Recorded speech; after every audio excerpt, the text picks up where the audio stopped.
Welcome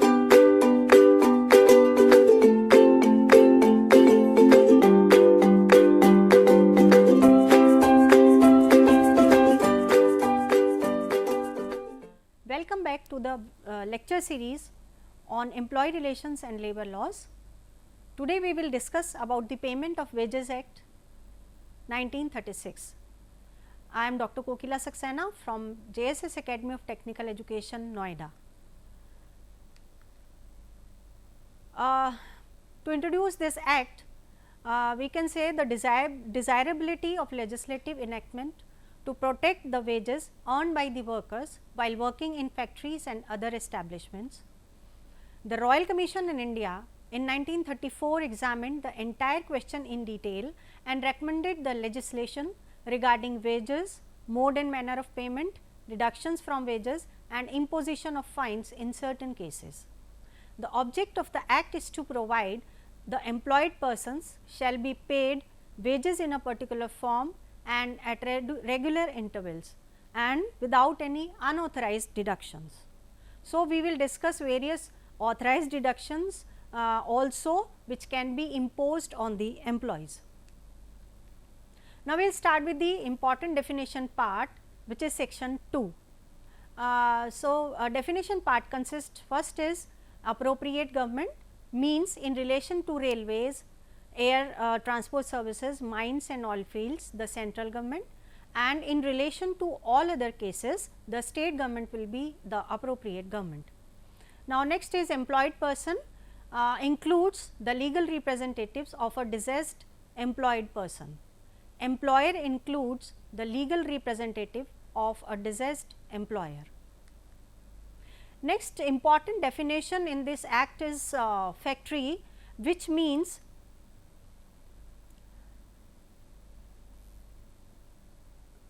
and include any place to which the provisions of the act have been applied under subsection 1 of section 85 thereof.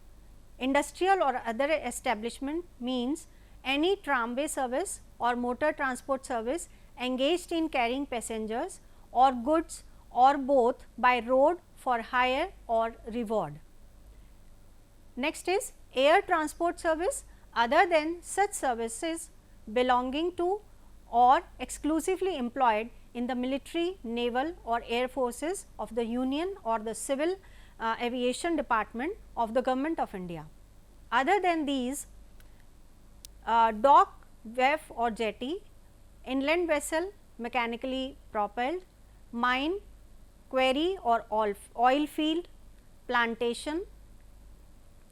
Next is workshop or other establishment in which articles are produced, adapted or manufactured with a view to their use, transport or sale. Next subsection, establishment in which any work relating to construction, development or maintenance of buildings, roads, bridges or canals or relating to operations connected with navigation, irrigation or the supply of water or relating to the generation, transmission and distribution of electricity or any other form of power being carried on. Next in this includes any other establishment or class of establishments which the central government or a state government may, having regard to the nature thereof, the need of protection of persons employed therein and other relevant circumstances, specify by notification in the official gazette. Mine has a meaning assigned to it in clause J of subsection. Next is next definition is wages. Wages means all remuneration, whether by way of salary, allowances or otherwise expressed in terms of money or capable of being so expressed, which would, if the terms of employment express or implied were fulfilled, be payable to a person employed in respect of his employment or of work done in such employment, and includes number 1, any remuneration payable under any award or settlement between the parties or order of a court. Second, any remuneration to which the person employed is entitled in respect of overtime work or holidays or any leave period. Next, any additional remuneration payable under the terms of employment, whether called a bonus or by any other name.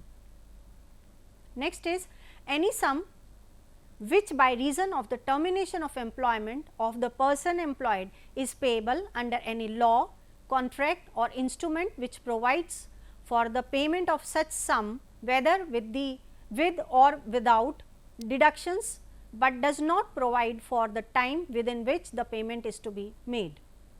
Next, any sum to which the person employed is entitled under any scheme framed under any law for the time being in force. All these things are included in wages, but certain things are specified in the act which are not included in the wages, and these items are: number 1, any bonus whether under a scheme of profit sharing or otherwise which does not form part of the remuneration payable under terms of employment or which is not payable under any award or settlement between the parties or order of a court. Next is the value of any house accommodation or of the supply of light, water, medical attendance or any other amenity or any services.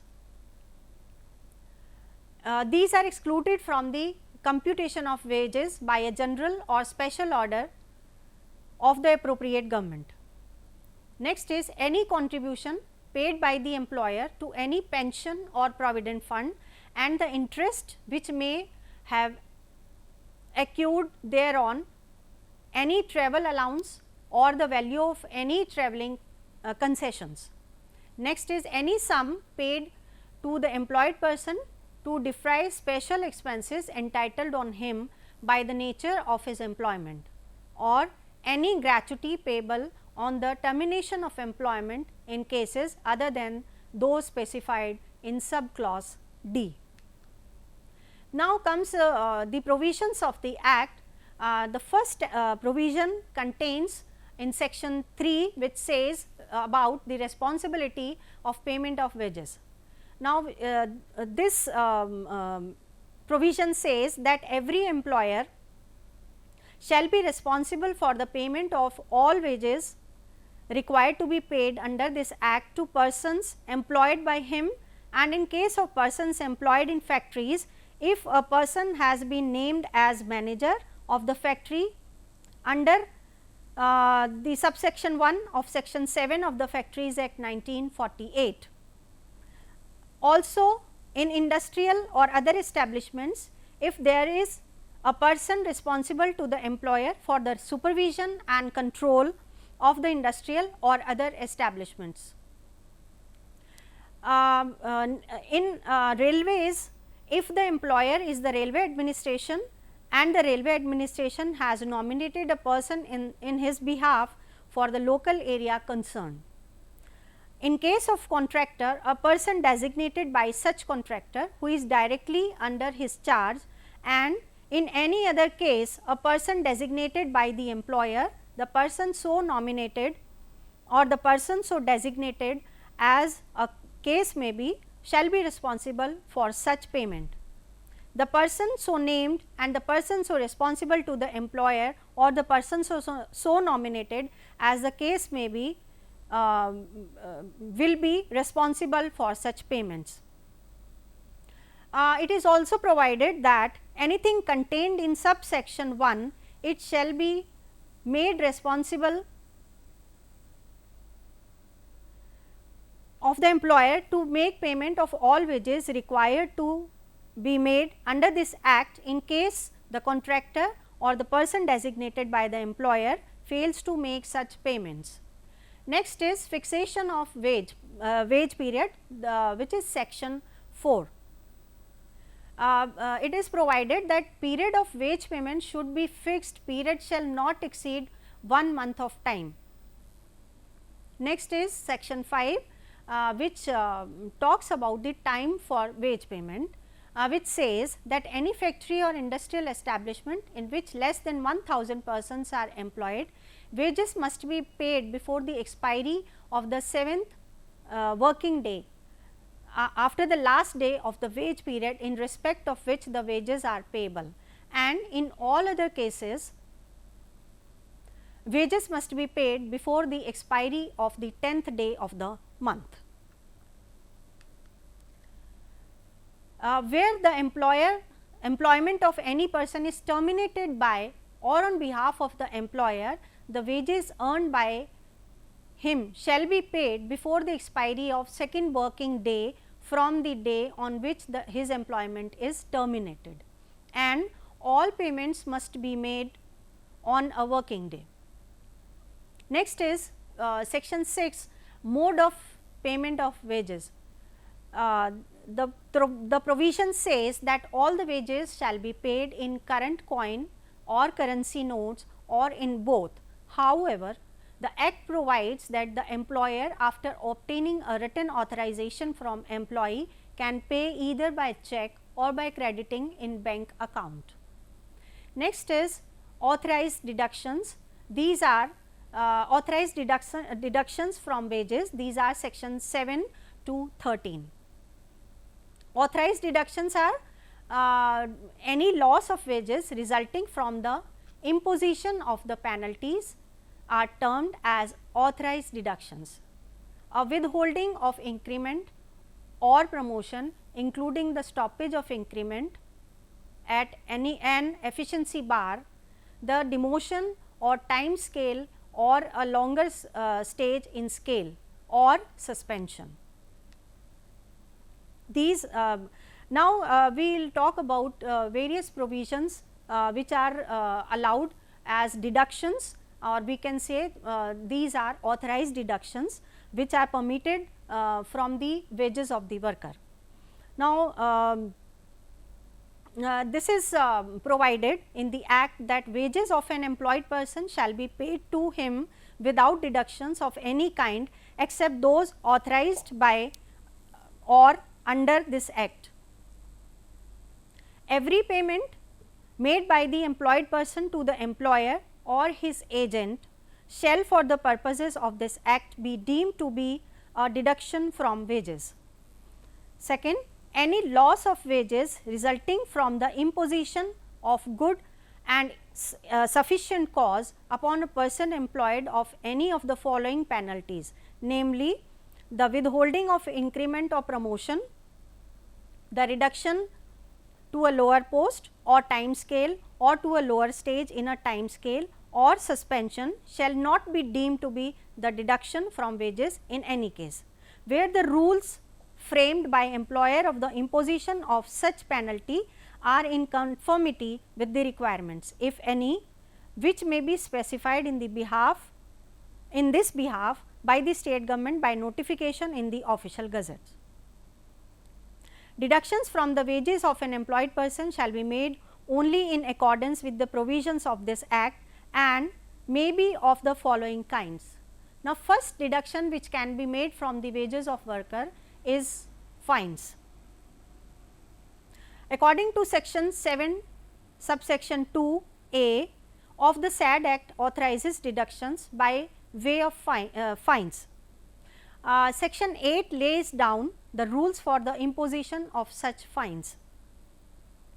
Section 8 says that no fine shall be imposed on employed person in respect of such act and omission on his part as the employee has specified and the employee has specified by notice.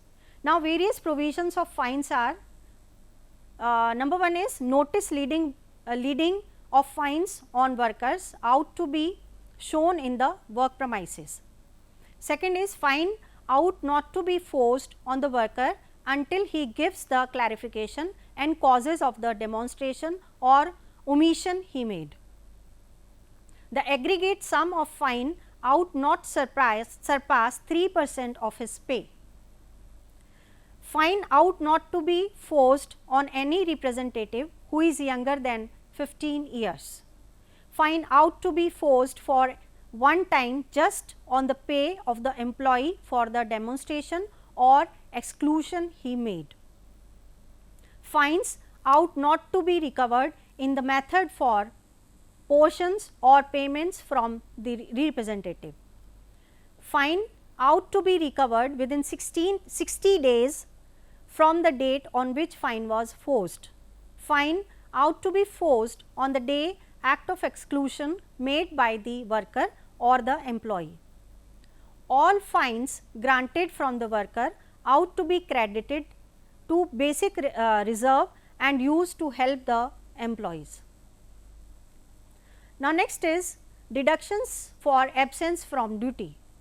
Section 7 2b of the Act permits deductions for absence from duty. The authorizes the employer to make deduction for absence from duty. Such a deduction can be made only on account of the absence of an employed person from the place of work, where according to terms of employment he is to be present. If he, though present in person, refuse to carry out his work in pursuance of a stay, in strike or any other cause which is not reasonable in the circumstances. Similarly, tool down strike without any just cause amounts to absence from duty. Next is deductions for damages or loss of goods. The Act also authorizes the employer to effect deductions for damages to or loss of goods according to section 2c. If any money or goods entrusted to the employee is lost by his negligence or default, the employer is entitled to deduct such loss. Next deduction is deductions for services rendered. According to section 7d, the Act authorizes the employer to make deductions for house accommodations supplied by the government or any housing board set up under any law for the time being in force, whether the government or the board is employer or not, or any other authority engaged in the business of subsidizing house accommodation, which may be specified in this behalf by the state government or appropriate government by notification in the official gazette. Next is deductions for amenities and services. Section 2e, the deductions may also be made for such amenities and services supplied by the employer as the state government or the authorized person in this behalf authorities the employer to provide amenities or services. The word services for the above purpose does not include the supply of tools and raw materials required for the purpose of employment. Now, next is deduction for recovery of advances. Section 7f authorizes the employer to make deductions for the advances made by him, which includes advances for travelling allowances or convenience allowances. Next is deductions for recovery of loans.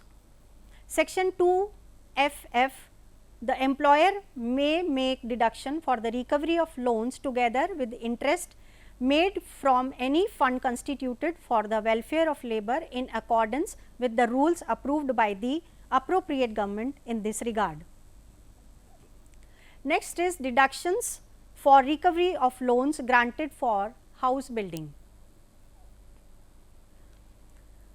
In this provision, it is provided that the deductions are also permitted to be made for the recovery of loans and interest granted for house building or other purposes in accordance with the rules approved by the state government.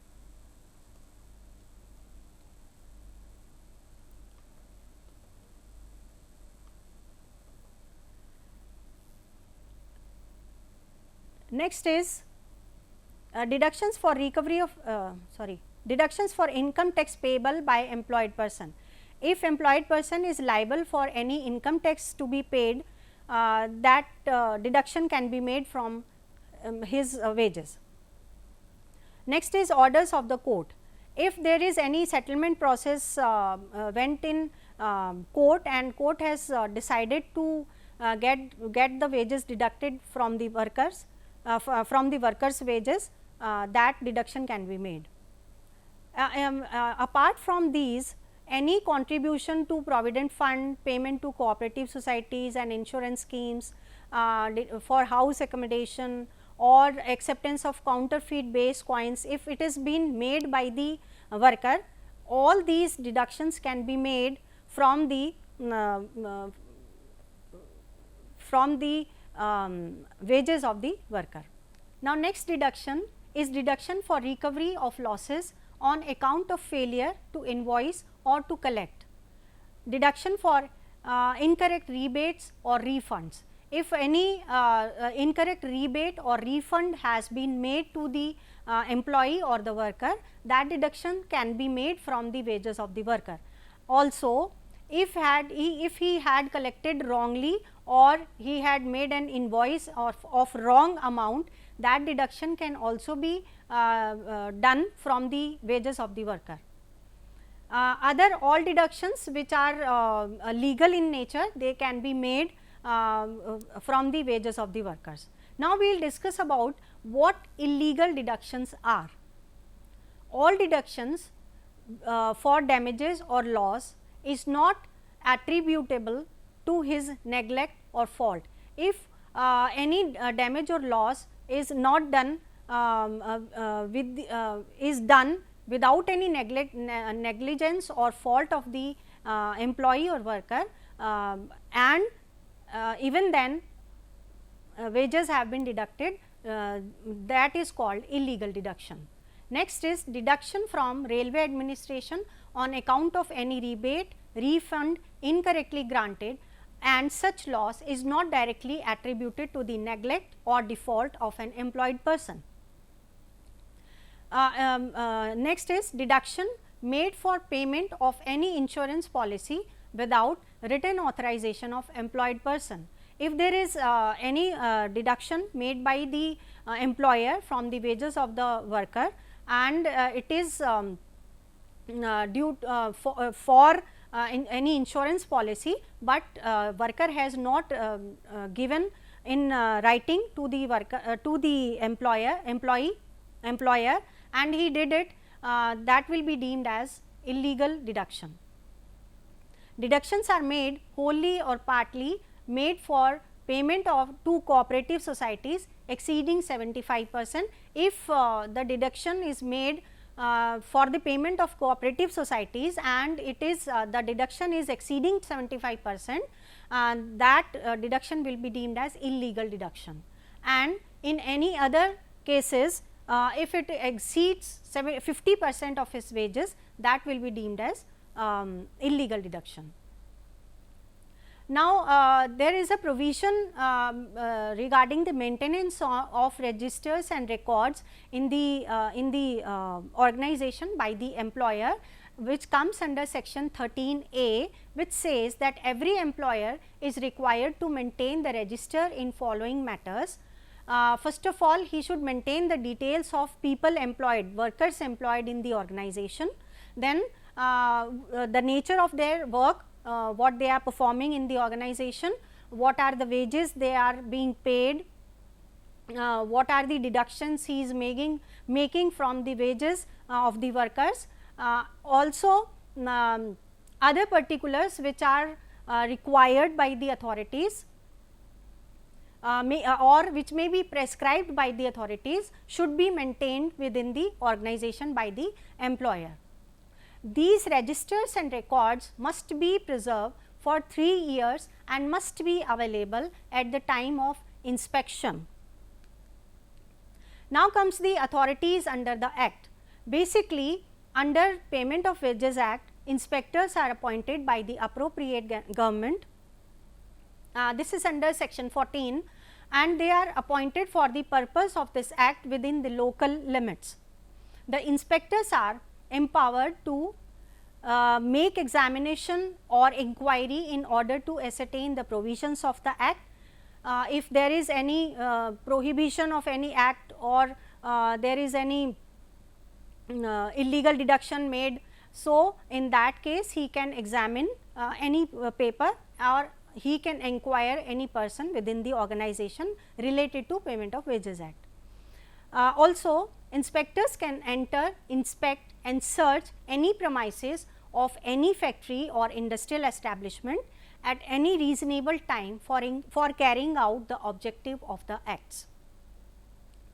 Also, inspectors can supervise the payment of wages to employed persons.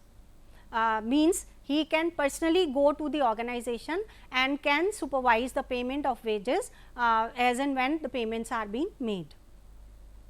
Also, inspectors can seize or take copies of registers or documents if they feel to get it done. They can also take the copies of all the documents, whatever they think, whatever they feel suitable for the process. Also, they can exercise such powers as may be prescribed in the act or as given by the appropriate government. In this act we have gone through various provisions of we have studied various industrial establishments, what industrial establishments are coming under this act, and we studied what are wages, what things are included in wages and what are not included in wages.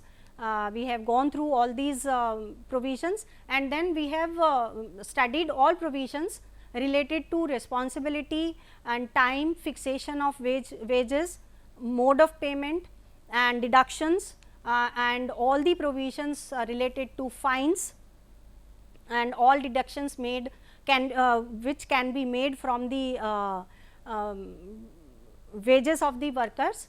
And then we have studied about various maintenance of registers and records, as well as we have gone through various authorities under the act which have powers to